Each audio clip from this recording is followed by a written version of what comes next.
class. In week 12, we're going to tackle social media.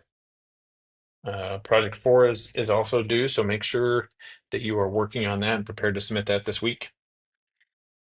Many of you have thought, where does social media play into this? Are we going to touch on it in depth? This is our week to focus on social media, and it certainly impacts what we're doing with search engine marketing and search engine optimization. Probably not in the exact way you think.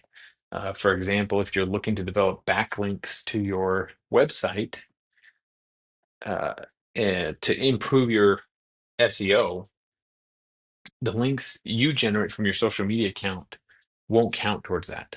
Um, and so you can't just set up a bunch of links or tweet out a bunch of links to your website on social media and count those as backlinks. So there's not a direct impact on search engine optimization, but there is a really strong correlation between successful social media marketing and successful search engine optimization or overall traffic to your website. So we'll look at this from two different angles. One is social media for search engine optimization, and the other one is an introduction to social networking. The second one, social networking, that's really the assignment where you'll think about your more traditional social media strategy, identify which platforms you want to be on, et cetera, et cetera. Let's jump into social media for SEO because I mentioned there's not that uh, direct link where you could use it to develop backlinks, but there is such a strong correlation between those two. They are linked, and the readings and the video on here will walk you through that. Your assignment here is just to describe your social media optimization plan, put short-term and long-term goals, and then explain how you'll measure success. I love that last question. You should think about that every time you start a new initiative for your business. How are you going to measure success? What does it mean to be successful in this endeavor versus that endeavor?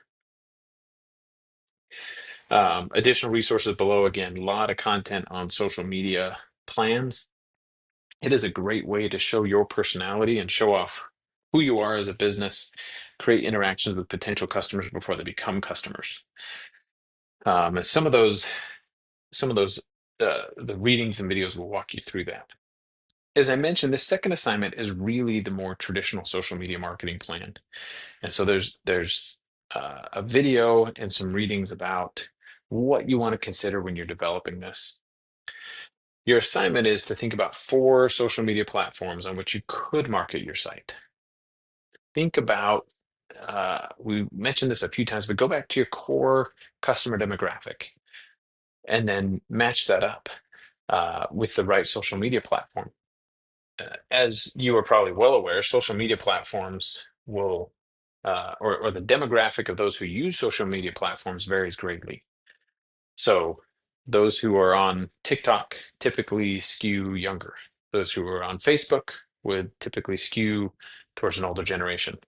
Um, Pinterest skews a little bit more towards female versus male.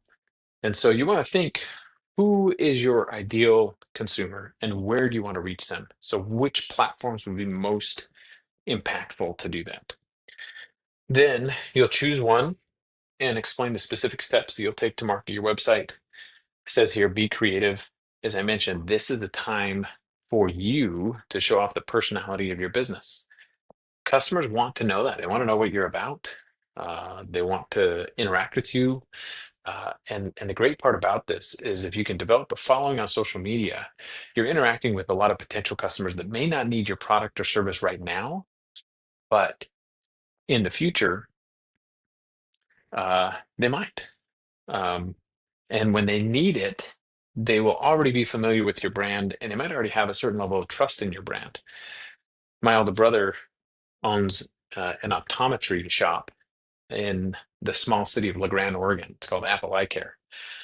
And they have recently hired a new social media manager who's done a lot. They put out a lot of content. Very few posts have to do with your eye care.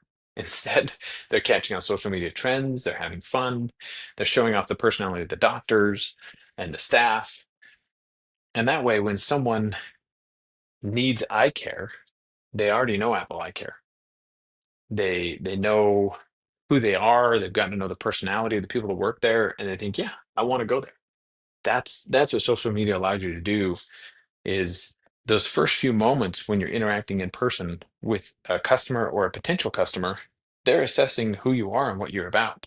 Well, you can already take care of that on social media. And so the person walks into your website, right? Figuratively walks into your website knowing what you're about and knowing what you offer. And especially for an online only business where they don't get to talk to you face to face, it's a huge advantage because they feel like once they're on their website, they see your logo, they know the brand, they know what you're about. So be creative. There's a lot of opportunities to have fun with this. All right, as I mentioned, project 4 is due. We will not jump into project 5 until next week. So there is some reprieve. I know we've been going back to back projects since we started project 3. Um, we will start project 5 next week.